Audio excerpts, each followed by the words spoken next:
And if you don't make a restaurant, I'm going to make a restaurant. I'm going to put your name on it. It was like a threat. I got threatened. That they'll steal my name. And I said, well, you wouldn't be the first one to do that, sir. So I think a lot of things have been sold with my name on it. So this is what I was talking about. This is Dhaka Ye's work. Yeah, that's me on the billboard. And it says Kishwari Pan. And then you have sort of the Nawabs of Bengal looking at all the Mughlai food. And then you have a chai tong over here, at a mishti dukan. And then here on the back, you have, this is one of my favorites. This is called the Boats of Buriganga. I love this. This is একটা বিয়ে বাড়ির পিছনে. This is the baburchi, the head baburchi or the chef.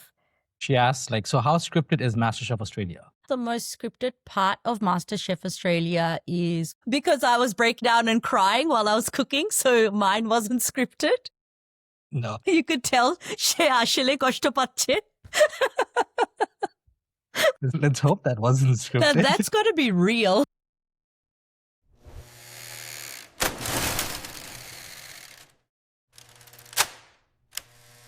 In rounds where you cooked your own food, you were 1 point behind. In the pressure test, replicating European fine dining dishes, you fell 11 points behind. So what does that tell you about what MasterChef actually rewards? I think MasterChef obviously rewards creativity, and MasterChef rewards cultural dishes, because if it wasn't a broad system of rewarding food, then you wouldn't have someone like me in the finals. So I think it really accounts for people's personal sort of perspective as a chef. And I'm a perfect example of that. But in terms of the finale dish and, falling behind, that's exactly what pressure in a kitchen looks like. A 6-hour pressure test, probably without the cameras and without the production team and without the gantry and the pressures of television, is actually what it looks like in a professional kitchen. Okay, I'll take that. Okay, moving on. So if the finale was 3 rounds of your food, no pressure test, no replication, do you think you would have won? Yes. Care to elaborate?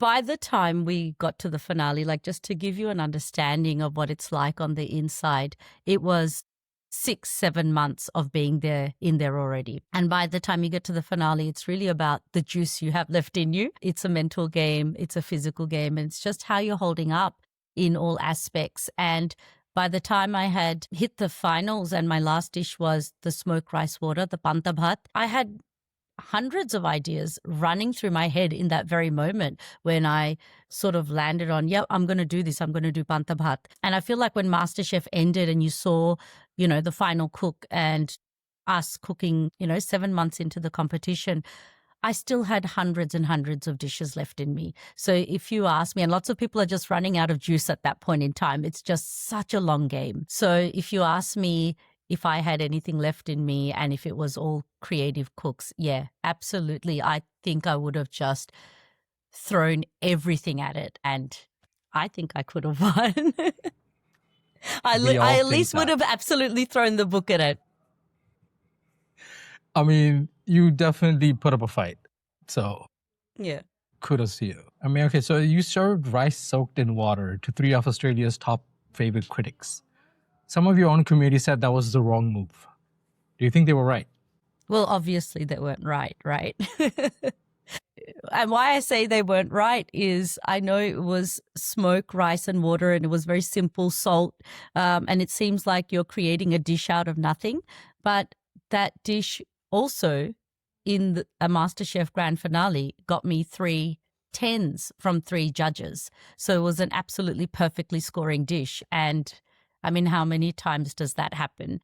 So I was right, but I think I'd gotten to a point where it was just more than winning, or it was more than being in the game or in a competition. It was something that I did because it was meaningful. I did because it was stripping back the curtain on how millions, tens of millions, if not hundreds of millions of people eat. And I wanted to do it, and it landed where it landed. And I have to say it landed really well for me, and it landed in the right place. But it was a really, really emotional thing that happened in the room that day. And I think, I think later when it went to air in May 2021, when it finally came out, that episode, I think something transformative happened to all of us collectively. And I think it was something that I had felt a long time ago, back in 2020 and 2021. I think everyone collectively was feeling the same thing, like literally and figuratively. I think people were really hungry to see our food on a global platform. I mean, it doesn't happen often. It happens once in a while.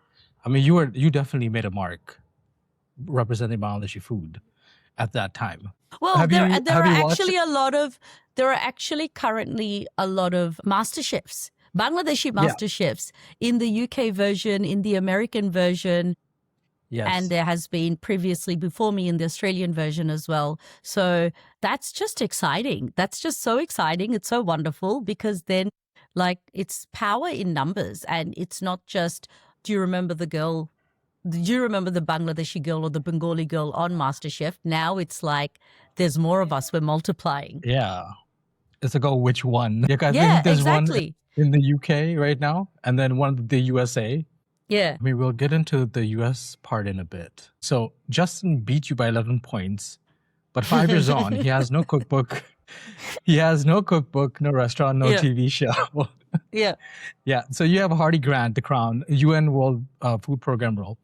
Have you two spoken? What do you make of that inversion? But to me, I see that as an inversion. Like, you put so much effort into a show, but then in the end, you didn't use that as a platform towards something. Hence that question. But it's okay. No, absolutely. No, but look, before my season and even after my season, there are plenty of winners on reality TV shows who go back to their regular lives, who go back to their regular jobs. And being on a show like this doesn't necessarily mean that you convert that into what you do for the rest of your life. I was really, really, I would say, lucky that MasterChef gave me the platform to start the life that I wanted to start. And it gave me the platform. It actually opened my eyes into a world that I have absolutely loved being in. I have really, really loved what I've done in the last 5 years. And that's just a blessing. Like, it's just such a big tick of being able to find something that you love to do, to have that purpose, to be able to like run with it also. I'm so grateful for that. And that's all because of MasterChef. I think I would have done what I'm doing now, whether I had an audience to be doing it in front of or not. I'm lucky that I have a platform where people hear this, or they're hearing me, or when I'm speaking about Bengali food, they care, or they listen, or they go, great, we connect with this too. So I think the road to getting to where I am now probably would have been a little bit steeper and higher had I not had an amazing platform like the one that I came off the back of. But I would have been talking about this and doing this no matter what. Okay. I mean, moving away from a bit of the controversial questions, let's take some community questions. So this is Sarah from Aviva. She asks, like, so how scripted is MasterChef Australia? What's the most scripted part of MasterChef Australia is we're made to walk through the gardens. So, you know, when you see the entry and we're walking through the MasterChef gardens, I don't know if it's scripted, but we don't just do it once. We do it about 7 or 8 times. And they have different camera angles and gimbals coming through. And then the introduction, when we first land in front of the judges, they tell us the challenge of the day. So I guess that's a bit of a script. Everything that happens from that point on is not scripted. Okay, that's interesting. I would have thought otherwise, but I mean, some of the stuff you can't tell sometimes. What looks scripted? Well, sometimes they give too perfect of an answer, like the contestants. But it sounds too perfect, or it sounds. Like what? Are you talking about like when people are in front of that white kitchen and they're talking about what happened while they're cooking? No, not that part. Like while they're cooking. So while they're cooking and someone's asking them a question, like I think on this season in MasterChef USA, the way they speak, some of them are influencers, I guess. That's why it sounds a lot more scripted. So do I sound scripted? No, not you. You were not the example. The example I gave was like... Because I was breaking down and crying while I was cooking, so mine wasn't scripted. No. You could tell she ashole koshto pacche. Let's hope that wasn't scripted. That's got to be real. Okay, so I guess most of it is not scripted. Just a little bits here and there. Just the challenge. The challenge is scripted in the sense that they have to organize what you're going to cook that day or the theme of the day. And I think from that moment that we land in front of them and you hear like, today's challenge is you have to go make a family meal out of, I don't know, a bag of frozen peas or whatever it is. That's it. That's it. Up after that delivery, everything is there. It's a very real competition. Someone wins a very big cash prize at the end of the day. People's lives change. It's changed my life. So in terms of scripting, it definitely runs by Australian competition laws. So it's not a scripted TV show. Okay, I mean, that's good to know. Because why I also bring it up is because one of my mentors who was on a Korean version of this, he's a professionally trained chef. He worked at the Fat Duck, so he has a Michelin background. And then some of the other contestants were like home cooks and like grandma. One of them even was a grandma. Towards the end, I think towards the semifinals, the show producers, they wanted him to attack her and her like techniques and her skills during the show. I was like, oh, that sounds really off. And is it like the way you wanted me to attack Justin right now? Slightly. I think that's it. I don't know if it's scripted as much as you feel like someone wants you to have beef with someone else. It could be. Who knows? Move it to another community question, less controversial. So this is Maria from Yum Moments. She asks, like, so what was your proudest moment on MasterChef? A couple. I think getting the white apron, actually going on to MasterChef, being able to talk about a dream that I had, get out of my house during COVID.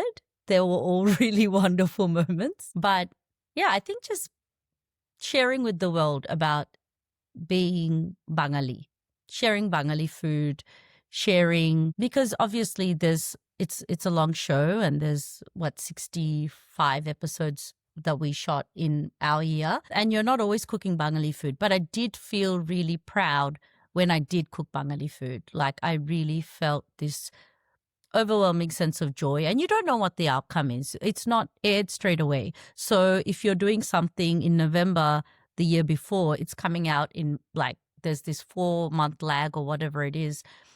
And you're doing it for yourself, honestly. You're doing it for yourself. You're doing it for your family. You're doing it because they've maybe put up a picture of your mom and your kids and they're like, cook a dish from that day. And then that's the challenge for the day. So that's the day I got to make lao chingri and machar jhol and stuff. And I felt really good because we're living away from our family. I'm cooking something that is amar nijer basha theke ota ranchi. So they're the moments I'd say I felt very proud about. It wasn't something that you think about. As soon as the challenge is set, you cook whatever you feel like on the day or whatever the challenge is. But I felt really proud that I could showcase dishes that were very unseen on a platform like this. It's very unseen here in Australia. I guess what happened afterwards. So many people asked me about Bangladeshi food. I got tens and thousands of letters and messages and DMs and comments or whatever it is, actually like probably hundreds of thousands from all over the world. And people would share like essays, their life stories on how they were assimilating to fit in. And there was this guy from Toronto who said, my boss has never asked about where I'm from, blah, blah, blah. After watching MasterChef Australia, he said, hey, you're Bangladeshi. Why doesn't your wife have us over for a meal? I'd love to try your food. So this is like for people living abroad who are assimilating and sort of like, especially assimilating into maybe like North Indian culture and not really having someone who's spoken about our food being so different or that we have our own identity. Those things did make me proud. I'd say those things made me feel very overwhelmed that আমি তো একটা challenge মানে যেটা সামনে আসছে আমি হয়তো চিংড়ি রাঁধছি. But what that did in the real world, I wasn't expecting, and I felt like this immense amount of gratitude that I got to do it. Another community question. So this is from Romana. She asks, so is the industry moving towards more Instagram famous chefs or professionally trained chefs? Okay, let me give some context before you answer that. Because now, I think she came to that question from MasterChef USA now. They're starting to get more influencers, like Instagram chefs on board. Someone with 2 million followers, someone with 100,000. So now, do you think there's like a shift? Because they want more distribution from their contestants rather than having the average Joe on board? I'm not quite sure of the MasterChef USA format, but in terms of who is more famous now or who has more views and eyes on it, yeah, absolutely. I think that you had an era of celebrity chefs who actually had to come through the kitchens, make a name for themselves. But I think what's important to know when you're answering this question is they're completely different things. They're like cooking in real life or being a chef versus being a home cook and doing, say, dinner parties and doing small intimate events, which is like home cooking, which is also a very viable way of running restaurants now, like small intimate restaurants that just start at home, to being professionally trained chefs. Their role, their responsibility, their jobs, what they actually do is again very different to an influencer and the way that they need to produce food on camera. So it's like saying, is a food stylist a good chef or is a food reviewer a good chef? I mean, yeah, I think they would know a lot about food. I know that they would make food look really aesthetic, or someone would know exactly what components make a good dish. Are they a chef? No, they're not. So I think the roles are very different. They're two very different roles. I think there's a lot of visibility out there for Instagram chefs, like, or social media chefs, and there's huge followings, and it's a tough job. I think it's a really tough job, but I think like the reality of making food look good on a reel and actually making food look good and taste good and sending it out into the real world, there's a lot more factors that go into that. There's a lot more factors in a restaurant that makes a restaurant successful and make dishes successful, hence why you have really celebrated chefs, because it is not an easy gig. Right. Does that so, answer the question? Not really, but it's okay. Okay. What would you like? What No. are you saying? Like, Tell me. what's more important? Like, I'm not trying to give you a diplomatic answer here, but it's just there's so. Okay. If you're asking me if someone with 2 million followers who's never set foot into a professional kitchen would be able to pull off, if a TikToker / Instagrammer, social media star would be able to pull off an event tomorrow, my answer is, in my experience, what I've noticed, most likely no. Would they be able to cook a dish on MasterChef? Maybe. Right, okay. So who do you think can call themselves a chef? Well, there are a lot of really, really famous chefs who aren't professionally trained. Like, some of the best minds in food haven't gone through chefs like culinary school first. And there's huge chefs like in molecular gastronomy who are self-taught. But that's like in any art. Like, there are classically trained artists, there are classically trained pianists, and there are some of the most famous composers in the world who just knew how to play piano when they were 6. So who can call themselves a chef? Technically, I think people who are trained can call themselves a chef. My role of what I do when I'm working, I put on a white jacket. I have to control the room. I have to conduct the event. My face is on the billboard. My name's on the menu card. So I've been in a position in the last 5 years where I'm continually working as the head chef of something that's got my name and my face to it. And I have gone into that world. So if you're asking me the question, I think this term is used a lot more loosely now than it was traditionally before. I think it's an easier thing to call yourself something. Lots of people call themselves doctors as well. So I don't know. If you ask me, use the title. If you use the title, if you get food poisoning and die, then maybe you weren't suited to the job. Yeah, because not digressing, but because you see more and more, like you said, the home, someone on Instagram just threw a dinner party, right? And they did it more than once, maybe 3 or 4 times. So now you see them in their Instagram bios or whatever. They're saying, oh, chef, chef for hire or like hire me as a consultant, even though they've never worked a day in their life in a restaurant. Never mind culinary school. I went to culinary school. I think culinary school is redundant, but at least you need to work in a restaurant to call yourself something professionally. Yeah, but I'm old school, I guess. No, I think you're right. I think a lot of the time chasing titles is a very easy thing to do. It's sort of like, well, often when you go, like when I'm asked to, like what I do, it's actually a long list of what I do in my day. Like with the book, sometimes it's a piece for TV. I'm doing your podcast right now, but like speaking gifts, I work as a chef. So like there is this array of, I guess, things that I do. I know exactly what you're talking about, especially since you've come from a hospo background of, can you just slap things together and call yourself a chef? I don't know. I think it's just up to the individual. Maybe it's a little bit of a marketing tactic. Maybe it's a bit of a like dress for the job that you want. But yeah, It's clickbait. Maybe it's clickbait. But yeah, I think you have to be able to pull off and deliver what you say you do. That is ultimately what lasts, and that's ultimately what gives you longitude in your career. All right. A few more questions around like MasterChef itself. What's the worst MasterChef dish of all time that either you've cooked or worst MasterChef dish of all time? Either that, not something you've cooked, maybe something someone else cooked. No names, it's okay, but still. You can Google this. I didn't know about this until we passed this question around in the green room, but it was like, obviously, we were bored. There was so many hours of like waiting, and it's a long filming day, but there is actually, you can Google a list of worst MasterChef dishes of all time.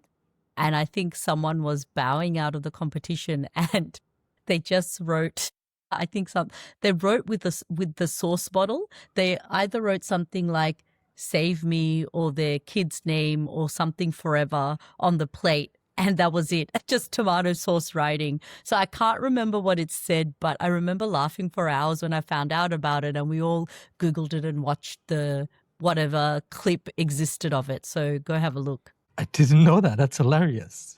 But okay. Yeah. Oh, no. So what's one thing that saved your life on MasterChef? Like technique, recipe, or like a tip? Well, you have to constantly be practicing your technique. I think there was one thing about, if you're not confident about your technique, what technique gives you? It gives you the breadth to do what you want, right? So becoming a really skilled in pastry was a really important thing, because I think I found myself, although I love pastry outside of MasterChef, and I really thought of myself as a pretty strong baker, I did find that I wasn't doing as many desserts in the competition. And I think it was maybe about timing, or I think I freaked out a little. But I think the dishes that I did do, my mishti pan was quite viral, and then there was the love letter to Bangladesh. And then there was my rose pepper kulfi again, which was like fantastic. But you just have to have solid technique, allows you to flex your creativity, right? So that's one thing. But I don't think that's what I would say was what got me where it got me. I think it was fully being in a really creative space and being able to have the knowledge, the background, constantly reading about the history of Bengal, the history of the dishes. Like when you go back to basics and you have, again, really good technique, if you understand, all the culinary principles, but then you understand this area that I'm talking about, where do these dishes come from, who made them, why do we eat them? That, I think, gave me a lot of scope and a lot of confidence to be able to do what I did. Right. Okay, great. Well, so then after the show, right? I mean, you came in third, so you won $20,000. You left your printing business. So 5 years later, has that been a good financial decision? Yeah, I think 5 years on, I wish I could go back to my printing business, which still exists, but I haven't been able to. Like, this is what I have done since MasterChef. I really thought I was going to get off MasterChef and go, sort of go back to work, write my book. That's sort of what I expected from this whole journey, that you actually return back to your own life. But yeah, it's been 6 years since we started shooting, and I feel like a new chapter is just unfolding. So absolutely no regrets at all. I love where I am, and I'm really excited about where I'm going next. So there's a perception that MasterChef makes you, but you trained under a Michelin-starred chef after the show. Did pop-ups, ambassador gigs, and a cookbook coming next. So that sounds like 5 years of building a career from scratch. So do you feel MasterChef is a platform to make money?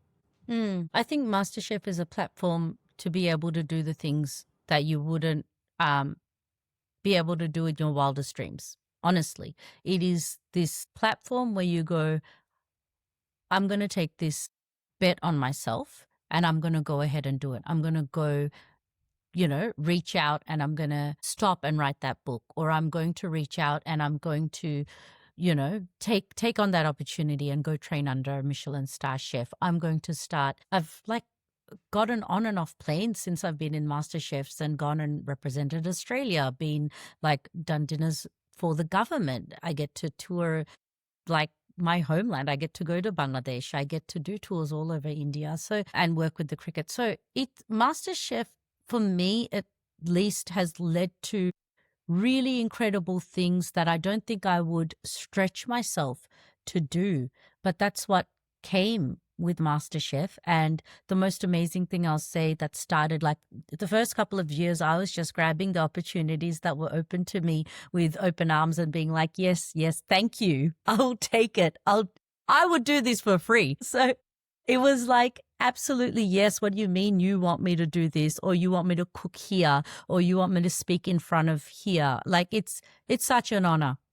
But to convert that then into things that become more meaningful to you, that are really narrow it down to what your calling is. And like you were mentioning earlier, last year, a couple of weeks ago, a documentary came out, a docuseries that we had shot with BHN. And part of it was the work with the UN World Food Programme. So we went very, very far north up into Kurigram, right in the middle of monsoon season. And we shot in Kurigram for a UN World Food Programme project where it was changing the lives of these women of Kurigram through food innovation, and they were growing these oyster mushrooms. So we shot one of the episodes there. And then the first episode, I don't know if you've watched it, but it's out right now, is on Halda Valley and Bangladeshis growing silver needle tea, and how we sort of plucked that tea and took it. It's amazing that that's happening in Bangladesh under our noses. And we've taken it back into our kitchens at Le Meridian and created dishes from it.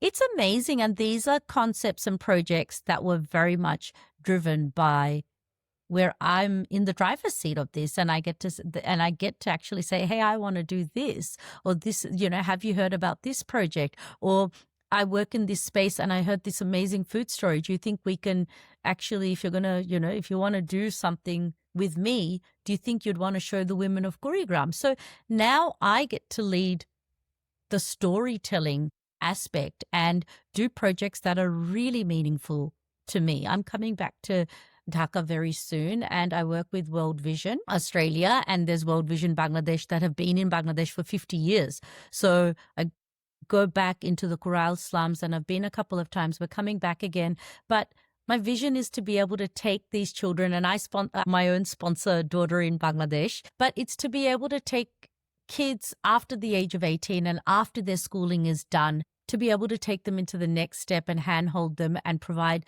scholarships and sort of like these young adults, and take them into kitchens and guide them into coming into our spaces, to find a world in food and to find a world into becoming a professionally trained chef, because the environments are so good. They're so wonderful. Every single space I've worked in Bangladesh and reached out to regarding this was just there with open arms. The Bangladeshi Chefs Federation, everywhere I have asked, they're absolutely no problem, whether that's been the Radisson or the Meridian, everyone's there with open arms to sort of collaborate on projects that are going to better people's lives. And so now with all the different, I guess, job roles I've done, I've started connecting the dots and being able now I'm able to sort of create impact for the places that I've visited.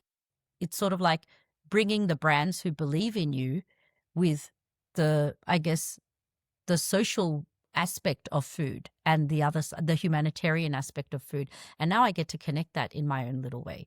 I mean, having the power to say no is, I mean, that's it. In the beginning, you were saying yes to everything, and I was like, you're controlling the narrative. Yeah. Right. Dialing it back a bit, because I want to talk about this. I'm curious. So you trained under the Michelin-starred chef Masahiko Yamamoto. So how was that experience like? Oh, it was so amazing. It was just so amazing. I was so happy rocking up to work every day. I was like a kid in a candy shop, or it was like a sushi shop, you know? Like I was just amazed by, I guess the thought. It was Ishizuka is kaisaki, so it's sort of like where food meets art, but it's about, I think it was the philosophy behind the philosophy and the intention and care of this is what hatted restaurants look like. This is food in its finest form. And it wasn't just because it was the best ingredients and you had the best chefs handling it. It was even in the way we stopped to eat lunch. It was the mindfulness. It was a thought process. It was being here in the moment. It was a lot more than dishes being cooked, even in the prep, it was just like a beautiful Zen kitchen. And I think what I learned in the time that I was there, that they're the things. I think Stargeing, you probably would have staged if you were in hospitality, but Stargeing next to chefs and standing next to chefs who inspire you, it just elevates your own work. And I think that's a really important thing to do, is to constantly grow. I think staging is the best way to grow, to not outgrow yourself. So yeah, I was so incredibly, but I knew like what a big deal it was even at the time, and everything I was learning, I was like thriving and just like really, really happy to be there. I mean, staging is moving away. I mean, I don't know if you keep up on this. The restaurants even shut down because staging has become, how do you say? Unpaid labor? Illegal. Yes, exactly. I mean, but yeah, great. I mean, back in my day, we did it. I mean, we did it through culinary school, but even then, I think Singapore has a lot of... Was there places that you staged? Were there places where you were happy? Like, I'll tell you what, I was going home exhausted on a train past midnight. I was really satisfied. I was just exhausted from work that I had asked the universe for. And I know that sounds absolutely like, oh my gosh, like she's taken a happy pill. But I knew the gravity of it. I think staging, if you had said, okay, these are the 5 restaurants or these are the 5 chefs you can stand next to and learn from, absolutely, I think it is really important. And I really do think, yeah, you're right. People are walking away from, unpaid internships. People are walking away from staging. People are walking away from knowledge, right? But if that's your view of what staging is, isn't that exactly the equal thing to what you were saying of people without attaining knowledge and getting themselves and learning and building themselves up? Before that, they're getting on Instagram and calling themselves chefs. So isn't that exactly what you were talking about before? I think it is really important to learn to be around excellence and to learn from excellent people. I don't see anything at all that would stop me from wanting that opportunity again and again and again in my life, because I think that's how you build yourself. That's how you build excellence. Oh yeah, definitely. I mean, luckily I've managed to stage at Les Amis, which now has 3 Michelin stars, but not everyone's as lucky. And they get staged. What's your opinion on staging? Do you feel like it should be illegal? No, I feel like it should be allowed because of the reasons you just mentioned. Like, you wouldn't get an opportunity to work at that place coming fresh out of a culinary school or wherever. They're just not going to take you. Like, standing beside them, like you said, you wouldn't be allowed in the kitchen. No one's going to hire you full time unless you know what you're doing, right? Staging just gives you an opportunity to come in, and because you're not getting paid, so you don't fall under like costs. Yeah, so and people don't stage for a year. That's the other thing. It's Yeah, you can a start. it's a Yeah. yeah, it's a temporary role where you get to be somewhere which is well above, I guess, your pay grade anyway. So to me, it would be take it away from the kitchen. How about in the world of writing? If you said that a world-renowned writer was going to mentor me and let me watch their process, let me see how they are writing the next book, or read some of my work and review my writing and give me feedback and help me with my technique, would you expect them to pay me while that happened? Right. I think No, I mentorship mean, from brilliant minds is an absolute, you would be you're lucky to get that. And I think, that's how I felt. I have to say everything that I am saying also is based also on the fact that I was really running and reaching for these opportunities, and that's why I was really happy in it. This is a world I really wanted to exist in, and I reached out for these sorts of things when I could have been opening a restaurant just after MasterChef finished, which I had hundreds of, not hundreds, but like many, many, many offers for. And I was just like, no, I want to do this first. So, yeah.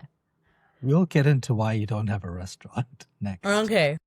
But slowly. Okay, here's a bit more of a serious question. You charge $150 a head at Crown Melbourne for Bengali food, right? So 20 years ago, that would have been unthinkable. Do you ever worry about pricing out the people whose food you're cooking? Do I worry about pricing out the people? Well, that's just you assuming that Bangladeshis can't afford $150 a head. My gosh, last week I went to the Bangladeshi Doctors Association's 10-year program. There was, I don't know, hundreds of people in the room, and they could definitely afford $150. No, I don't think I'm pricing out Bangladeshis, because I guess, Bangladeshis are doing really well, as much as Bangladeshis are also not doing really well. Like this is in every community, there's a space for fine dining. There are, fine dining spaces and prices. And then on the back of that, I also go do the MCG at the men's T20 World Cup. And there's a 90,000 crowd. So it's definitely not $150 a head gig when you're doing the MCG at a men's Cricket World Cup Grand Finals. So I think there is a huge spectrum of food that I've catered for, and I don't think I've ever iced out the community. But yeah, I'm really proud of getting that gig. And I also have to say, I'll share a really, really personal story. Like it was really sweet. So if a family of 4, before anything else, before service or drinks or anything else, for a family of 4 to sit on a table, it's $150 a head. So that's $600 just to book the spot. And there was this father and mother, and they were a fairly young family, and they had 2 young girls. So I think, probably maybe like a 12-year-old and a 6-year-old. And it was really sweet. And I come out of the kitchen and I sort of go meet the guests. I'll do the rounds in the main hall, and they're like, "Oh, আমরা বাংলাদেশি, আমি আমার মেয়েদেরকে নিয়ে আসতে এটাই নিয়ে আসতে দেখাইছি যে আমরা এখানে এত জায়গায় যাই, এত জায়গায় খাই, সব কিন্তু আমি দেখাতে আসছি যে this is the lady Bangladeshi chef." And obviously there was the Crown menus, and they had a Bangladeshi degustation printed on the menu, and they I signed the menus and they took it home. But yeah, absolutely. Absolutely. You need to be in those spaces. If I ever get the opportunity, and I do get the opportunity, but I will keep being in those spaces. This is not about icing out your community whatsoever. This is about aspiration. There were 2 young Bangladeshi girls who just saw, according to their dad, the lady Bangladeshi chef. I think he said the Bangladeshi lady chef. And it was just so adorable. And yes, that's what I want my daughter to see. That's what I want my son to see. And I want to show that, yes, our food and our degustation belongs in the fine dining spaces, some of the most coveted spaces in the world. Why not? Why would we not put our name on that? I am doing street festivals. I am doing the really cool food cart gigs in really great events. But why would I not take and run with the opportunity to put my food in the fine dining space and put a Bangladeshi degustation, along the lines of the chefs who have come through that restaurant in that space itself. That used to be Heston Blumenthal's dinner, and some of his old team were there. So the chefs that were doing my degustation and sort of working this with me was Heston Blumenthal's team. Like, of course I'm proud of that. Of course, this is not about icing out community at all. This is exactly what I want to see for Bangladeshi food. I mean, you're one of the few that are there. I mean, I think I can't name any other Bangladeshi chefs who've gotten to where you are right now. Thank you. I hope there's many, many, many, many more Bangladeshi chefs who are having this conversation, hopefully in a year or 2 years' time. Okay, sure, hopefully someday. What do you want me to say? I want to die being the only person to do this? I don't want that at all. The reason I did this is because I never saw someone do this. Like, I really mean that. Like, what was it that Cher said? I think Cher said something like, "Mom, I am the rich man." She goes, "You need to marry a rich husband." Man. I am the rich man. She goes, Cher's mom said, "You need to marry a rich man." And I said, "Mom, I am the rich man. I'm only doing this because I have to be the rich man." I would be really, really happy to just see more people. If I had that representation, I live in Australia, which is a bit of an island, honestly, compared to what you have in America, what you have in the UK. There is just a lot more diaspora. The communities are older. You have a larger population. We are a very young country, but we have a very small Bengali community. So I did not grow up with a lot of representation. And I think there was also part of me that just didn't want to see South Asian food the way I was already seeing it. And so I came and I said, I'm just really comfortable being this. I am this Deshi and I am this Australian, and this is how it works in our home. And I think I was just pulling away all those embarrassing little bits we feel about our identity and showing up in public spaces. I mean, this is a community question. This is Tanya from BOF. She asks, "You've said it's twice as difficult for a South Asian woman to be seen as a chef rather than a cook. So what do you think, what's the difference, and when did you cross that line?" What's the difference? The difference is that if I'm doing a TV interview, a national TV interview, say in Bangladesh, they'll say, "What would you like to tell all the women who are watching you?" It's this beautiful little, you are very loved, but let's be honest, the only people who want to cook like you are women, and you're aspirational to women and maybe some children. Or I'll have so many men come to me and say, "My wife's a big fan." And I'm like, "Do you not eat?" Like, it's if you like food, you like food. I know that there's been a lot of spaces, and whether it's through the media or anything else, that if a Bangladeshi man had gotten to the point of where I did in MasterChef, or probably had the same desires as me or wanted to chase the same dreams as me, I don't think that they would get the questions that they do when I face the media, or this idea that that man is replicating Bangladeshi dishes for the world to see, for the world to recognize. I think they would still see him as a chef and not a home cook. So there is this idea, and not that there's anything wrong with one or the other, because economy, I say this a lot, and this is a fact, that economies would fall apart if it wasn't for the free labor of women. So what I do is taken for granted, that she must be good at something that she was born to do, or it's her role to do. It's not something amazing. It's not an amazing ability. It's sort of, you do this really well in the capacity in that it's your job and you should be doing it anyway. And I think when a man does it, it's more like, "That's so amazing, chef." During my time, there weren't many women in the restaurants. It was like 1 out of every 30 kind of situation. So like they assume the chef is the man, but the cook is the woman. Yeah. Like, I actually work alongside incredible women in hospitality in Bangladesh. The chefs that I have, I have to say, there's a heavier leaning towards pastry, and they're usually more geared towards dessert. And I think if I worked at if I did this full time, I would definitely lean straight into pastry as well, just because it's a fantastic environment. Everyone's really calm.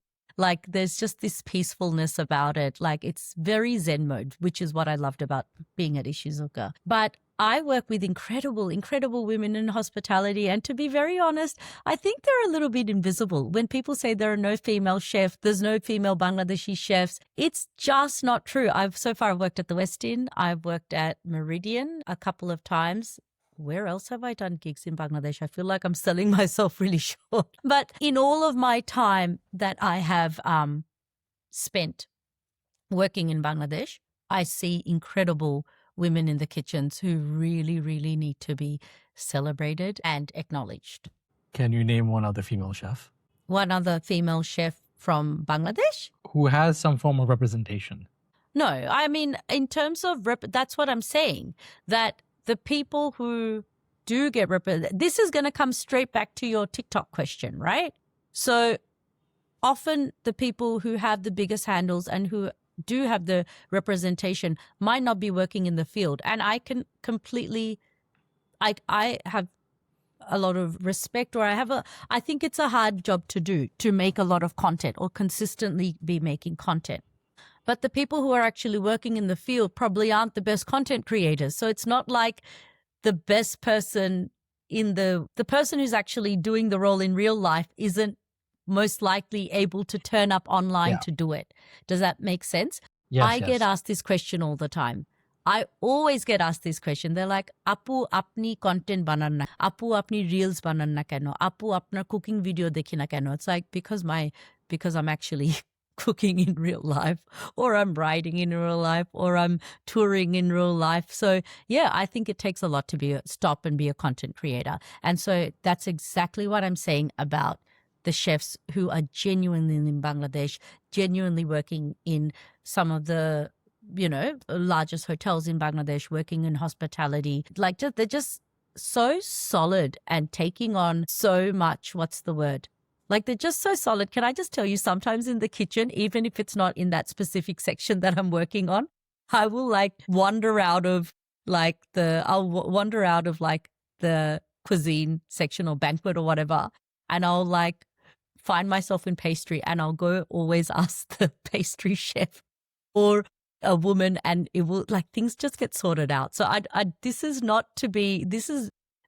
no way to be sexist, but sometimes women in kitchens, women's in these roles just have their shit sorted out really well. And the nature of my job also is that I'm in a city. I could land in Delhi and be there in and out in 5 days, and we have to pull off a 400-person dinner. Or I'm flying to Bangalore the next day. I'm in Dhaka only for 4 days, and we have to make an event come to life, or say 6 or 7 days. And so I'm flying in blind to kitchens I've never worked in before, but I have to pull off this gig, these massive black tie dinners in a matter of 6 or 7 days. Who do you think I'm running to first to be great, how do we solve this problem? This is how we do it in Australia. How do we do this here? And I work with fantastic executive chefs, but I think women are really grounded, solid, and that happens here all the time as well. I think there's this certain sense of they pick up the things outside their own job descriptions. They pick up the things outside their own role. And that happens at home. That is just how we are. Either we're conditioned or that's how we function.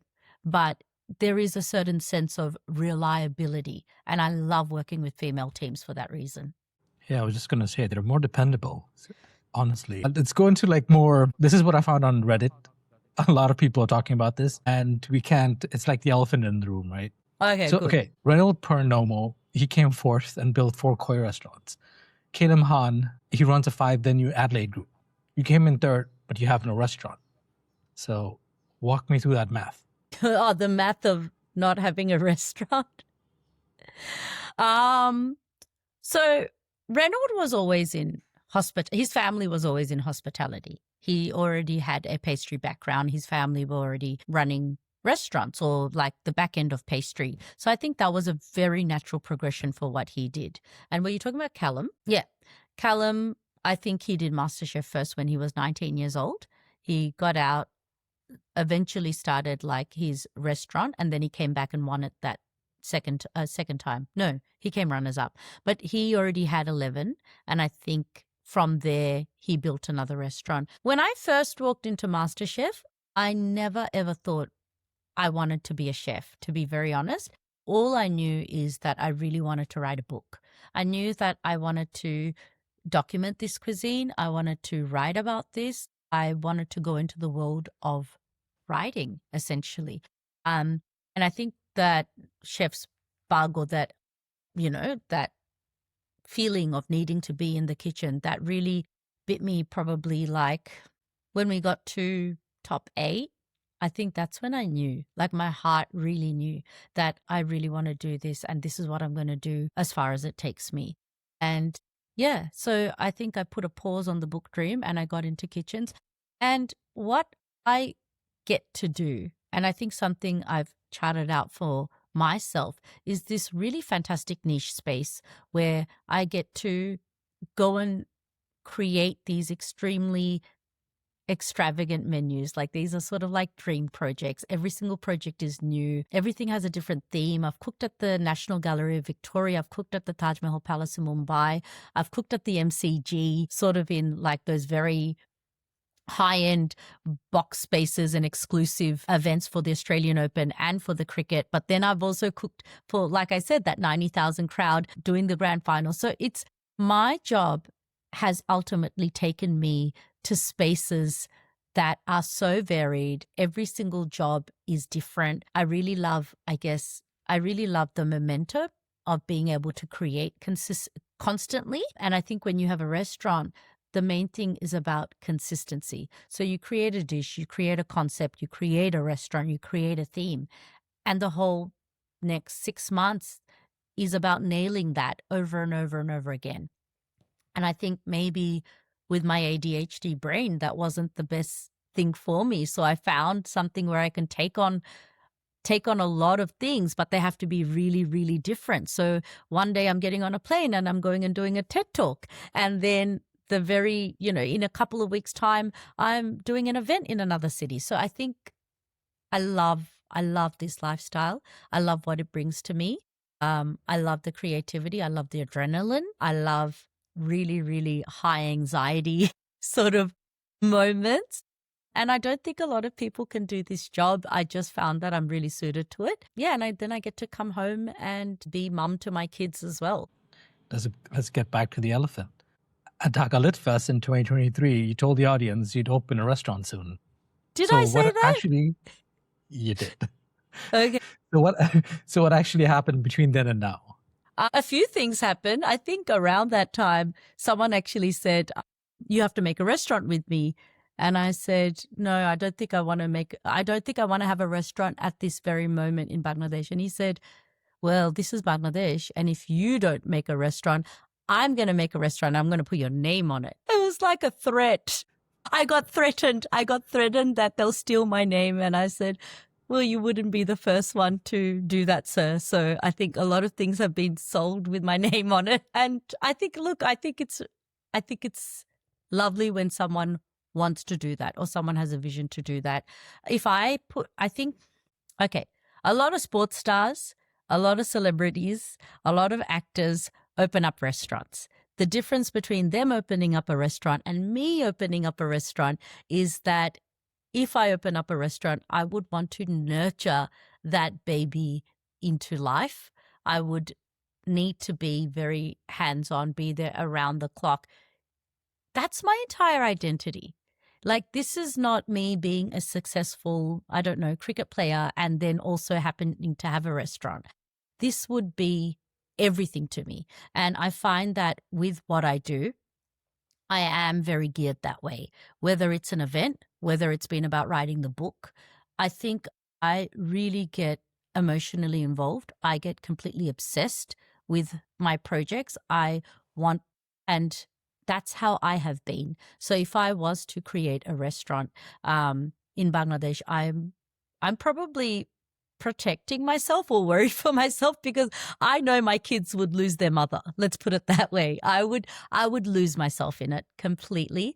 I do want this for myself. I think I said I never want to open a restaurant. I do remember feeling that, no, I love what I do now. I'd never want to open a restaurant. I think I've moved further down that path of I can actually see that happening. I can imagine that space. I think I want that more now than I have in the past 5 years.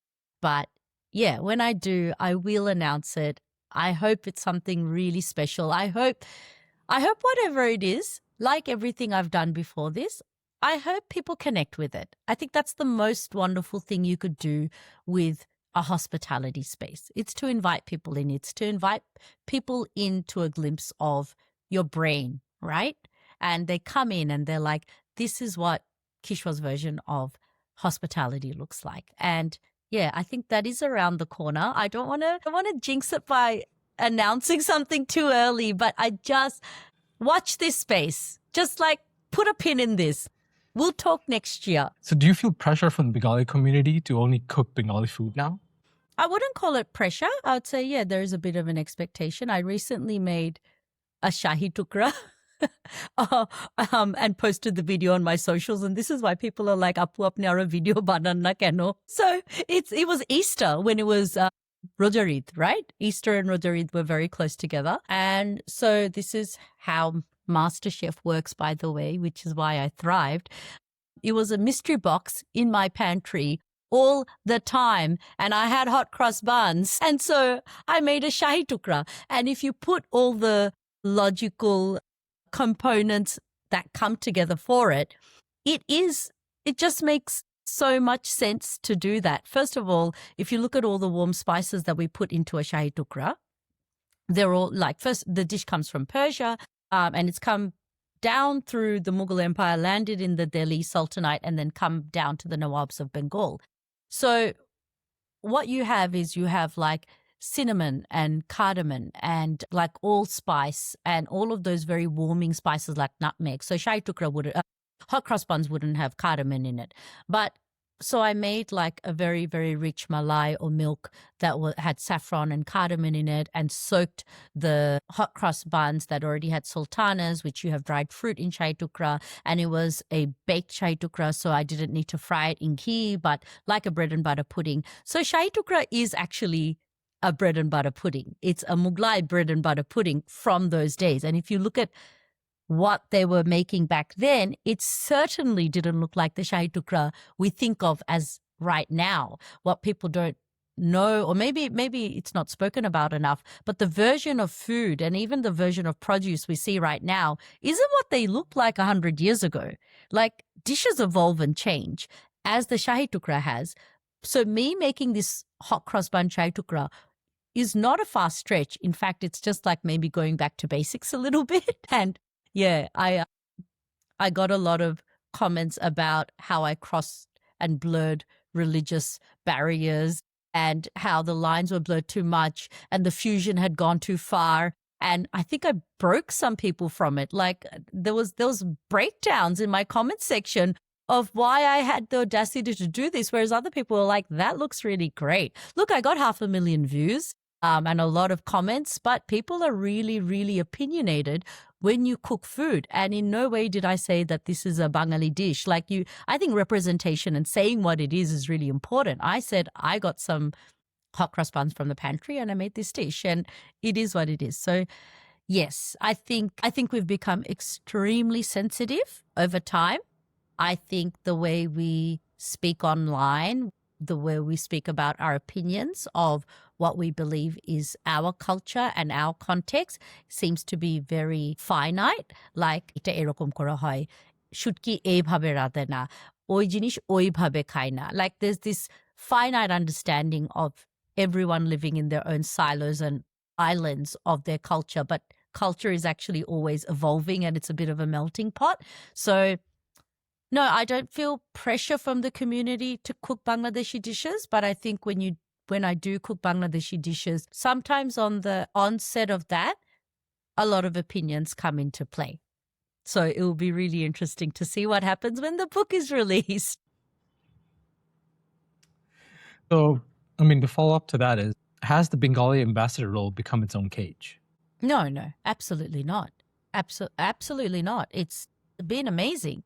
I think the first and foremost people who show up for something or feel something for you is your community. And I think that's the most important thing that I found in my journey in this, that being Bengali was the most positive thing, and to embrace my cultural identity is not a cage. It is freeing. It's the key. Like, that is the opposite of what I would call being Bengali is. I think owning my Bengali identity, who I am, and the fact that whatever my persona is, or my public profile is, has come from other people who have identified with that, who love the fact that I am so Bengali and proud and bold about it and love my food, but I also eat pasta on a Wednesday night. I think it's just being comfortable with my identity and showing up and saying, I don't always need to be eating in a, mati thali and serving things that is this conceived notion of being extremely traditional. I'm a Bengali and I'm sitting here talking to you wearing a top and jeans. And this is what being Bengali looks like. But this is what we eat, by the way. My kitchen smells right now of dharosh bhaji and mach that I cooked before I started talking to you. That smells pleasant. Love me some mach.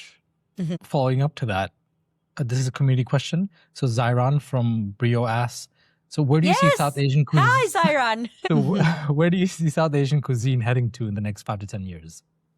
I see a lot more chefs like Zairan sort of branching out and just, hitting their stride.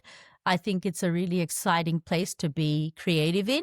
I think more people are going to take the leash with it. And I'll tell you that why we held back in this space maybe before is, like, you can go from one end of the earth to the other. And Anthony Bourdain famously said this, that you can go from one end of Europe to the other and you'll always find like a Bangladeshi, a Brazilian and a Filipino in the kitchen, or like a combination of people, but Bangladeshi was in there. But I think although there are a lot of Bangladeshis in hospitality all across the world, I think although you see us everywhere from Europe to the Middle East to Asia, like Malaysia, that you see us migrate Korea, you see us in kitchens, like the original curry houses of the UK in the 70s, and what we think of Indian cuisine. 86% of restaurant owners in the UK who own Indian restaurants are actually Bangladeshis. I think the future of this space is there's a lot more ownership in our identity in this space. I think I see a lot more younger chefs coming into this space and cooking with Bangladeshi produce, mixing with heritage dishes, really looking into the more extremely hyper regional things that make our cuisine unique, which is sort of like I live in Chittagong, এখানে পাওয়া যায় what's happening in the hill tracks. তোমার সাউথে তোমার ওখানে নারকেল দিয়ে কি করে, what are the different mishtis coming out of there. I love seeing that. I love seeing all these, like being a silati, being chadga, like there is just so many different sort of strands of our identity. Of course we are all Bangladeshi, but to see all these extremely hyper regional identities coming up and people expressing themselves through that is really powerful to watch. I have more community questions. So this is Sarah from Aviva. She asks, are you planning on doing anything in Bangladesh? Yes, I am planning on launching my book in Bangladesh, and I'm really, really excited to come out there. So my book has actually already gone on pre-sale across the world, and it's received a lot of love. And we've just, I think, in our household, and for everyone who was a part of the book, Dhaka, the incredible Bangladeshi illustrator, and then Ata Adnan from Reminiscence Photography, Rana Pandey from Kolkata, Hardy Grant, the team there, everyone who worked on the book, we are just stoked with how the reception of the book has been on pre-sale. Like, it's on pre-order right now, and it's hit like as a #1 bestseller around the world. So it's a bestseller on Amazon. It's bestseller in a couple of categories there. It's doing really well in the UK, in the US, of course in Australia. But yeah, it's been wonderful, and I cannot wait. I can't tell you how many phone calls I make a day being like, when can we land the books in Bangladesh? It means a lot to me to get it out there and just celebrate. I can't wait to be there, and I can't wait to launch Smoke Rice Water in Bangladesh. Where can people buy this in Bangladesh? So right now they can. Right now, I think, so there's a geotag pre-order link on my bio. I think that's the best way, or searching on Amazon. We are working for links, and it will go straight up onto my website for pre-orders. And then when the books land, we'll have collection points. So I'll be sharing that in the next couple of days. If you're following me on my Insta or Facebook, we're going to announce where to go, but we'll most likely put pre-order links straight onto my website. Okay, I mean, I'm trying to pre-order for a while now, so I'm looking Have forward you? to that. Yes, I have. That's why I'm asking, because I'm not in Singapore right now. I also want to Yeah. just Kinokuniya, I think. It's in Kinkonia in Singapore and Malaysia. I have to ask this because this has also been asked for a while when you were on. Yes, a bit more controversial, but let's see. India Times called you an Indian contestant.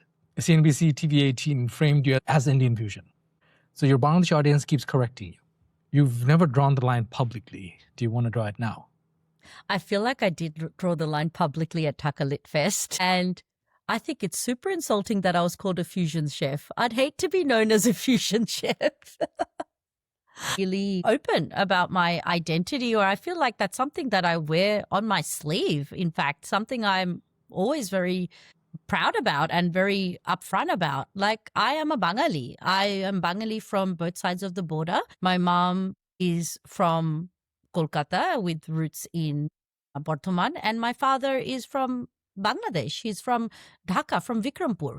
So in terms of food on our table, it was always a very varied mix of dishes. My dad's a much more hearty cook, and he cooks all that big teharis and biranis. He cooks the paya. In fact, he cooked the kachi birani pot and the paya that you see pictured in my book. But mum was a really elegant cook. So she cooked all those beautiful dishes like the machar jhols and all the different variations of chorchuri and niramish. So I feel like I've gotten the best of both worlds. Now, when you talk about food identity and cultural identity, we are all very varied. Like, my dad's family is not going to cook like someone from Sylhet. And so there would still be two Bangladeshis, but I think there would be more of a cultural difference in identity. So I'm Bengali on both sides, and I was born and brought up in Australia, and I've never held identity in any other country. So if you ask me what I am, I always say I'm a Bengali. Like, if you ask me if I'm Bangladeshi, I wasn't born there. I've lived in Bangladesh. I think if you ask me which country feels like home, I was outside Melbourne, outside my own home. What country feels most like home? Of course, that for me, it's Bangladesh. But I have roots and I have family in India. Growing up, the generation that I got to see could be Bengali and Muslim and wearing a shari. And I think maybe that is changing. That's what I would like to say. Okay, great. Talking about your father. So your father told the Daily Star he hoped Bangladeshi restaurants worldwide would stop writing Indian restaurant on their signs after your success. So 5 days later, have they? Yes. Did my dad say that? What a menace. He did. The direct quote. I love Abu. I love that.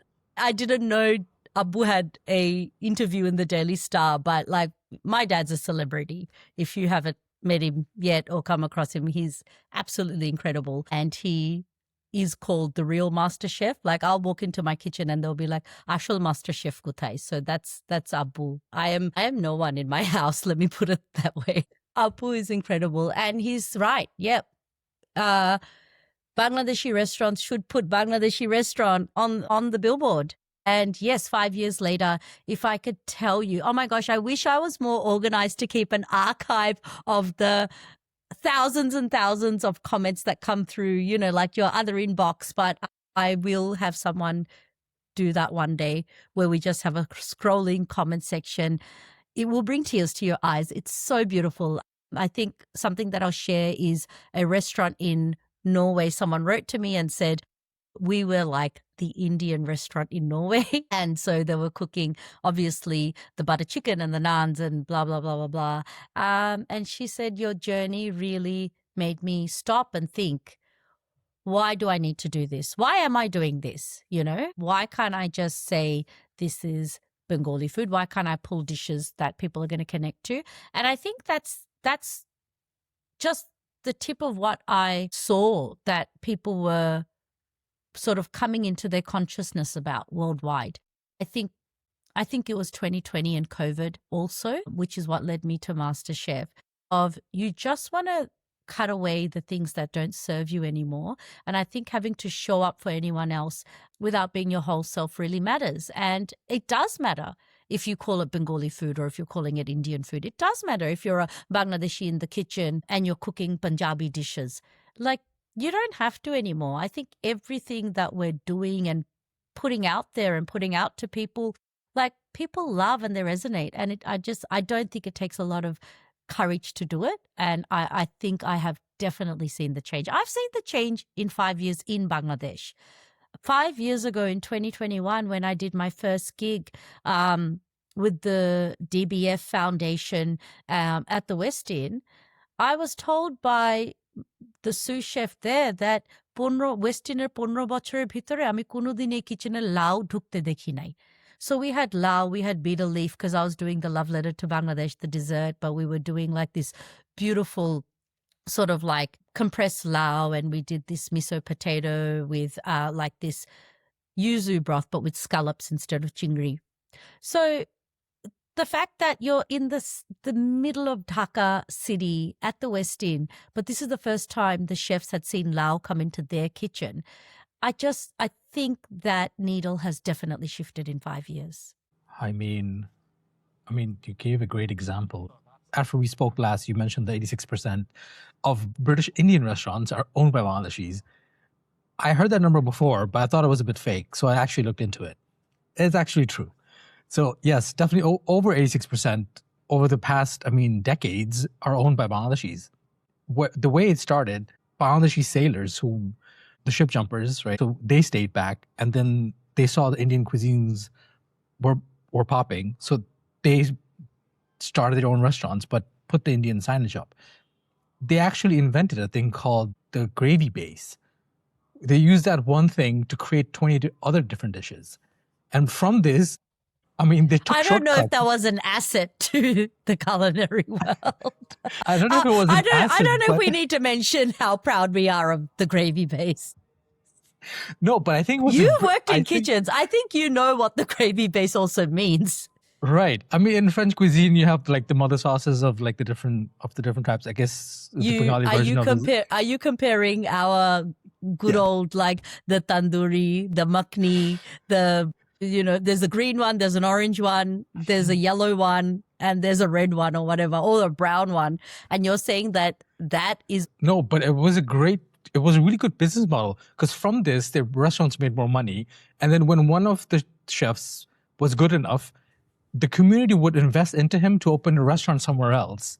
And they would just get their family members from Sylhet to come in as staff. And that's how they spread. That's why it's over 86% now. I'm making an entire video on this because it's a rabbit hole. Okay, sorry. No, but I have mentioned this in my book, by the way, and the British curry houses. And exactly, it's, again, assimilation. Like, this is a business model that works. Let's just keep this going. We know how to make this. Like, they're the ones who most likely made the chicken tikka masala and the, all those things, the balti. Who else eats a balti? Like, it's a balti, right? But it's in that little bowl. But yeah, I didn't know what that was until I went and did my postgrad in the UK, and I had culture shock coming from Australia. I'm like, what is this place? This is wonderful. There are so many, there is so many Indians everywhere. When I say Indians, I mean South Asians. Huge Sylheti community. East Lakes is like this big Bangali para or Bangladeshi para, Sylhetis, and like just the way they've gone into politics and government, but also in art and culture. And like, I just compared to Australia, I saw this flash forward to a culture and a diaspora that was probably a good decade. It's a Siddika Kabir's cookbook defined Bengali cooking for the past 50 years. So what does smoked rice water need to say to define it for the next 50? First, like, hats off to the OG. Like, Siddika Kabir was the person who put Bangladeshi food and our dishes, like, she held it together. She was the first person to sort of go, yeah, we believe in this collective identity, because she's certainly not the first person to write a Bengali cookbook, and she won't be the last. But what her book did was it gave a lot of people the wings, because her recipes, like the way she wrote recipes, they were just really true, tried and tested. And there's only ever a few cookbook authors ever. She's a once in a generation sort of person. And I think like Nagi with Recipe Tin Eats is probably a modern example of that, or Julia Child or Stephanie Alexander. And they're the people where you go, they are the most trusted book on my shelf. If I don't know how to make a pulao, and I can go here and it's going to turn out right. And what she did was she was just very methodical in the book that she created. So I too moved, when I moved out of home, I took a Siddika Kabir cookbook with me. And yeah, she's just such a legend for doing what she did at the time that she did it. And she did it with a lot of heart, a lot of passion. And yeah, people like that, like I said, are born once in a lifetime. But there are other cookbooks that you read, like Nigella Lawson, who is an incredible cookbook author, and you read it a lot of the time for the words, the descriptions, the feelings, like where she takes you with food, what she's trying to convey. It's an emotion and it's a message. And then there are authors like Ottolenghi and Sami Tamimi, who wrote Palestine, which is one of my most favorite books in the world, because it takes me to a part of the world that I don't think I'll ever be able to travel to, but I want to see the people, I want to see the culture, I want to see the streets. So I very much vicariously travel through cookbooks, because I believe, it's sort of said, like, if you really want to get to know someone, you should go into their markets and see what they eat and, what they eat and what they read. So these are the two things that really tell you about the culture of people. I want people to be able to do that with this book. With Smoked Rice Water, I want someone who doesn't know anything about Bengal, what it means to be in this part of the world, what it means to be in Bangladesh. I want them to be able to pick up that book and vicariously travel there. And I think the way that we did that was not only through the recipes, there's over 100 recipes in it, and streaming that down from 300 recipes to 100 was a really, really hard thing to do, because I know people are going to be like, you wrote a Bangladeshi cookbook and you didn't put piajo, so piajo got culled. And there's things that are so close to my heart that I eat every day that got culled. So like ami age theke shobar kache theke maaf cheye nichhi, and I promise there'll be another book coming out, because a lot of my favorites aren't there, like a really good bhuna murgi, right? Or like a jalfrezi. We have a bhuna mangsho, obviously, which is like the cousin to the kosha gosht. So we covered a breadth of how people eat. And then aside from that, it's the stories. It's the stories of, this is how you eat kachi biryani, where you go to. I flocked to Dhaka during winter, একটা বিয়ের kachi খাওয়ার জন্য, and সবাই শাড়ি পরে, you're dressed up, you're in a pashmina shawl, it's in the middle of winter, but like I'm so committed to the kachi, and I think they're the really important things like someone outside our culture needs to know about. It's not just তুমি এই ডিশটা রান্না একটা Wednesday night খেয়ে ফেললা. It is a commitment, it's a religion, So they're the things that we try to really tell people about, our way of life, our passion for food, how you eat a fuchka. You stand around the street cart, আর ওখানে দাঁড়ায় দাঁড়ায় একটা টঙে দাঁড়ায় ফুচকা খাচ্ছো. Yeah, I've got the recipe for it. You can make it at home, but it will never be what that feeling is to be there. So I really try to transport people into a world that lots of people don't really see or hear about. And that was such a huge aim in the book. And that only grew into what it did when all the artists came on board. So first and foremost, Dhaka have done the magnificent cover and the map, which has just been posted to my socials. And I think there's a lot of conjecture around the map, but it is something that we really needed for people to know that this is where it is. This is where we're located. This is the Bay of Bengal. This is where Bangladesh is. And it sets the context to the rest of the book. But the cover and the illustrations in it is just, it just elevated everything. I mean, like I said, we've sold so many copies and so far everyone's just seen the cover. So it says something about what it meant to do this with Dhaka and to work with the team at Dhaka to sort of like put Bangladesh on the map or put Bengal on the map. It was just a really proud moment to work with them. And then on top of that, we had Atta from Reminiscence Photography. But what people don't know is, aside from being the most sought after wedding photographer in all of Bangladesh, aside from that, he is an incredible photographer, street photographer. His portraiture, his body of work, his archives are incredible. He's actually had several exhibitions around the world. So to have like Atta's talent come onto this book, what then happened is the pages you see, the spreads, that very beautiful, hauntingly romantic view of Bengal, whether you're seeing the life on the rivers or whether you're seeing sort of like a chai dog, everything. Like everyone who's gone through the book right now, oh my gosh, I need to bring the book down and show you. Can I go get it? Give me 1 second. So this is what I was talking about. This is Dhaka's work. Yeah, that's me on the billboard, and it says Kishwari Pan. And then you have sort of the Nawabs of Bengal looking at all the Mughlai food. And then you have a chai tong over here, like the Mishti Dukan. And then here on the back, you have the Bangla Chinese restaurants. So it says Canton. So it's like this homage to Bangla Chinese and like further east and, you know, the foods that we've claimed that have come into our region. Tapra, you have the bakeries and yeah, we're just, it's the storytelling sort of starts here and this is the map. But I want to show you a bit of Atta's work. What started as a cookbook sort of turned into this beautiful, beautiful book on travel and life and, you know, a lot of the stillness and the beauty of Bengal. I want to show you one of my favorite spreads. Well, there's this. This is the chapter on Mishti. But you have this beautiful photo of Shobai Chade Darai Ase with the fireworks.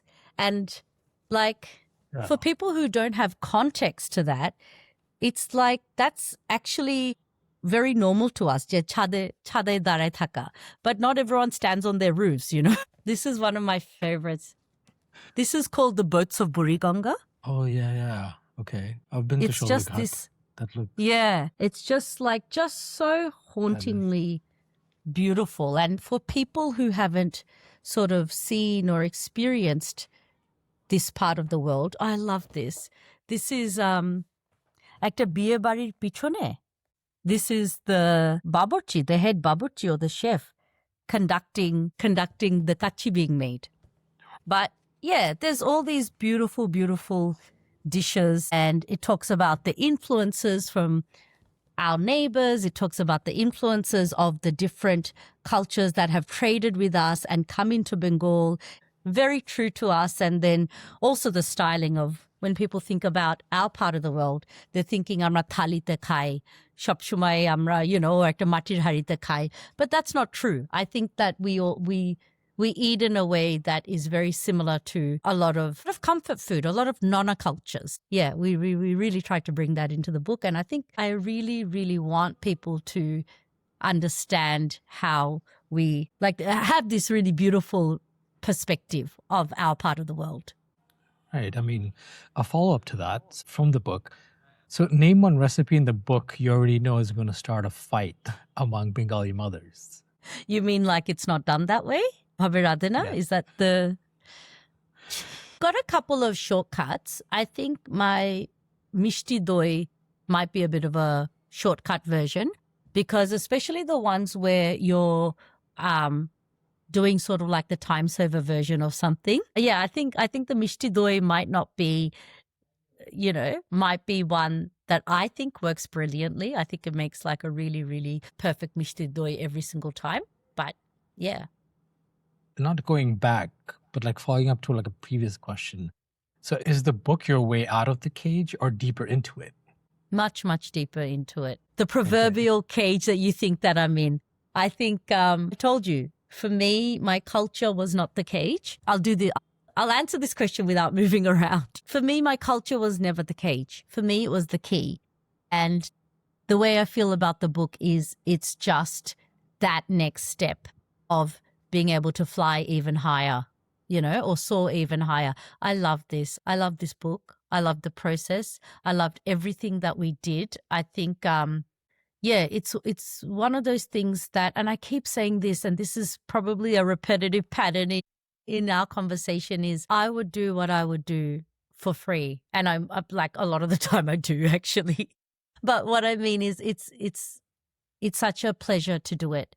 I feel so privileged. I feel so like I wake up so excited to do it. I'm really excited about this book as much as I have been excited to create it, for everyone who came on, the visual artists, the illustrators, the team here who made this happen.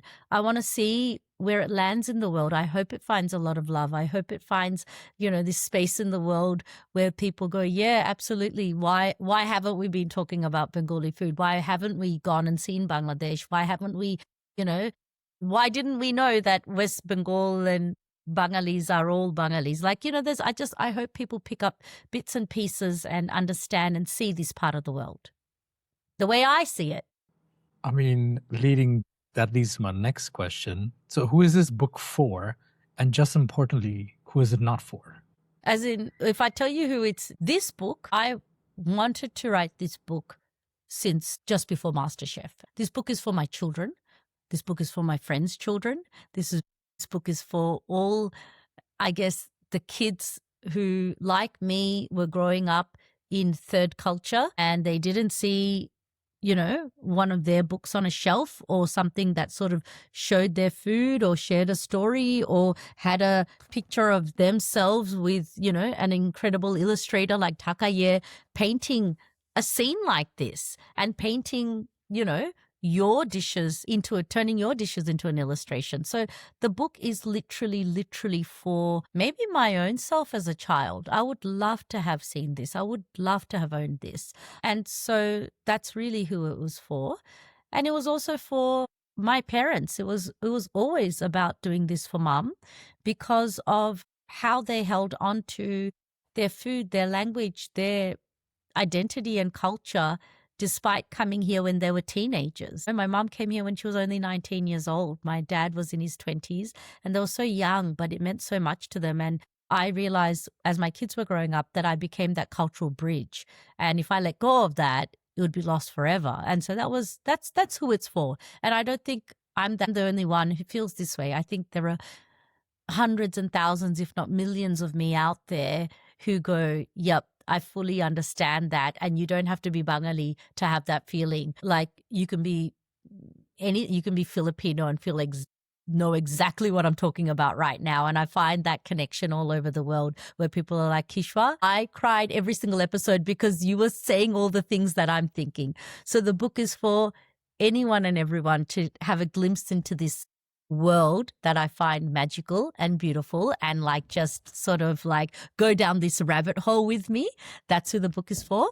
The book is not for someone who wants to pull it apart and find, which recipes are missing. You don't cook it this way. This is not how I make a tehari. This is not how you make, a Malai curry. And you didn't say this. Or anyone who has an identity crisis and also thinks that, you said this, but this is Bangladeshi and you said that, but no, that's actually from Kolkata, that's from Moimonching, or that's from, Kushtia. I'm not looking for beef with anyone at all. This book is just for people to love and embrace and hopefully see a new, see Bangladesh in this light, see Bengal in this light, West Bengal in this light. Yeah. And cook from it, read the recipes. I don't cook from a lot of recipe books. I own hundreds of recipe books. I love collecting books. So if you're like me, collect this for the coffee table book that it is and an insight into who we are. These are quick fire questions, a bit more personal, or Okay. So what's the most underrated food city in Bangladesh? I've had some really, really good food in Rangpur. So, yeah, I was not expecting that, and really interesting food. So, bordering on sort of food you expect in the hill tracks. I had this beautiful bamboo chicken, but this tankuni pata, different herbs, slightly different spices, but really, really good food. Yeah. Got like sort of Rangpur, all of those areas. Not Rangpur, Rangamati. Okay. So if you could order one meal for the rest of your life, what would it be? I would order langzhao beef noodles. From where? So as in which restaurant or what part of the world? Like any langzhao beef noodles. Oh, any, okay. Yeah. So like it's a region in China. And I think it's close to like maybe like Uyghur cuisine. And it's just pulled noodles with beef in a beef broth, and it is so good. Like I could eat it every day for the rest of my life. Most underrated food.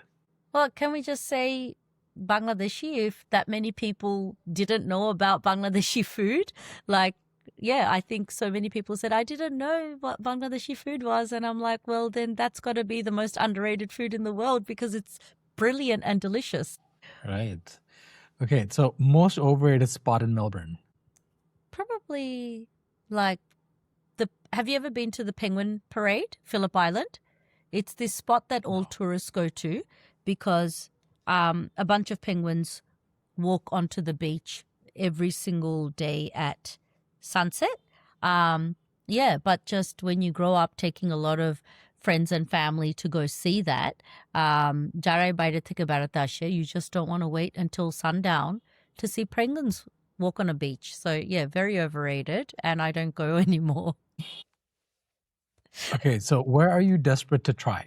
I am desperate to go to Japan. Anywhere specific or just all of it? Probably Osaka. I would love to go visit Osaka as a foodie city. I've heard wonderful things about it. Recently, a friend of mine was telling me a lot about Osaka, and I wish I had gone, and I want to go really, really badly. Okay, so when you're having date night, what do you usually order? Date night is really covered now because I get to try a lot of new restaurants. I get to, like, I guess, review restaurants, go to new places, go to a lot of openings. But my favorite spot actually is still, I love like a good pasta. So Tipo in Melbourne, Ishizuka, obviously, which is like, it's like a once in a year sort of thing that you got to do. It's so incredible.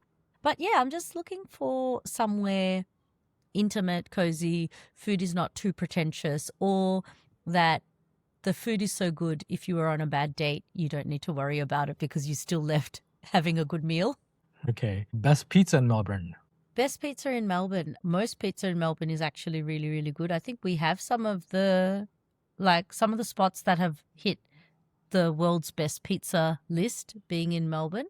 But yeah, I actually had pizza last night at the Knot, which is like our sort of like the Monash Uni pub, but they do like wood-fired, like I'm downplaying this, but like they do incredible wood-fired pizzas. And so you can just have like this beautiful pecorino truffle pizza. Yeah, anything simple. I really like flatbreads, like really, really flat, thin crust pizza. It helps if it's a sourdough, but yeah, no thick crust.